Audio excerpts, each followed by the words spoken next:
last couple of days cleaning up the shop, getting it ready for the next project.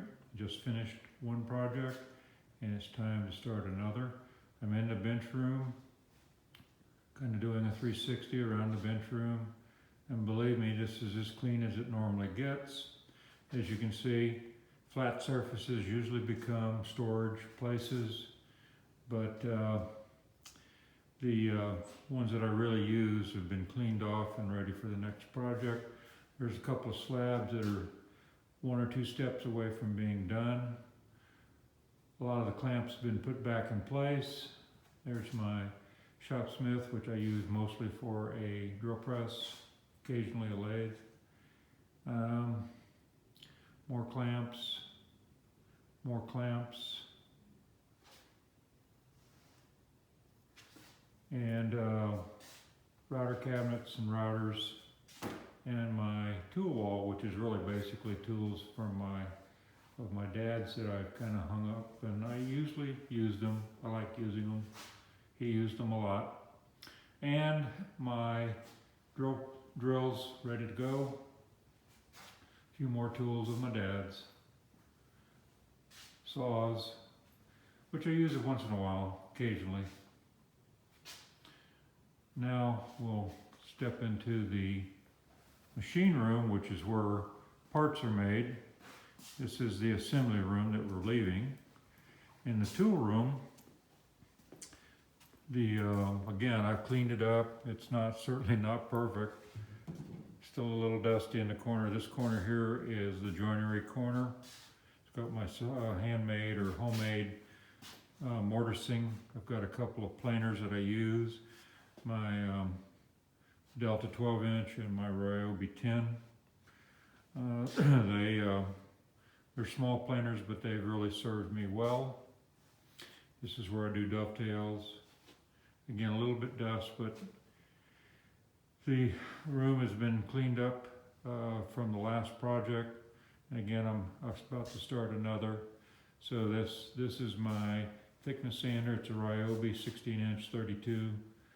It's 32 because it's 16-inch and with an open end. I use it a lot, and I used to have problems with it, and we'll step over and look at it in a minute. Buck stove is really good, but I used to have problems with the thickness sander, which made me not want to use it, because in the middle of a job the belt would come off, and that's because the belt is attached. The belt is attached with a spring clamp on this end and a spring clamp on that end. Well, what I ended up doing is duct tape. So the duct tape on the end has really been a key, and so now I use this thing just about on every project, and it really, really helps a lot. The one thing that it does do, though, is generate a ton of dust, very fine dust. My 6-inch joiner, which is really small, but I make do. This is a table. The heart of the shop is this Powermatic artisan saw. It's got a really good fence. I bought it used probably 20 some years ago, and it has really, really helped me with a lot of projects. As you can see, I've got plenty of woods everywhere.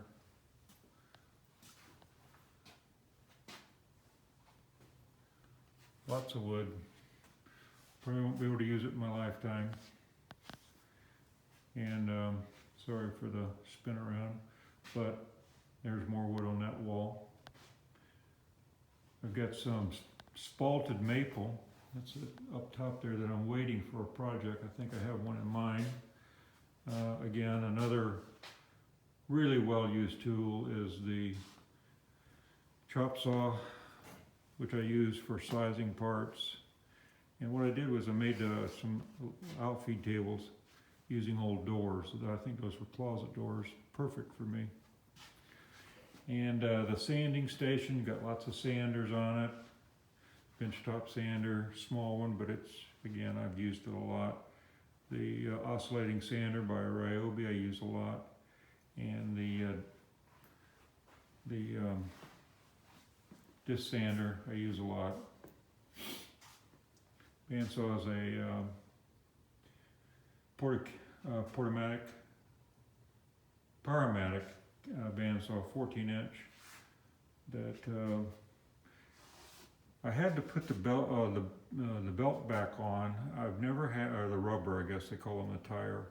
Here are my two router tables. Both of them are powered by Porter Cable 3¼ inch horsepower routers, and that's really serves me well. Use them a lot. The back to the Powermatic bandsaw. The belt or the tire jumped off, so I've had to put it back on. Hopefully that's going to be good enough and get it back into service, because again, I like to use the bandsaw a lot, lately. But anyway, this is the shop. It's reasonably clean, and in about a week it'll look like a mess again, so constant battle.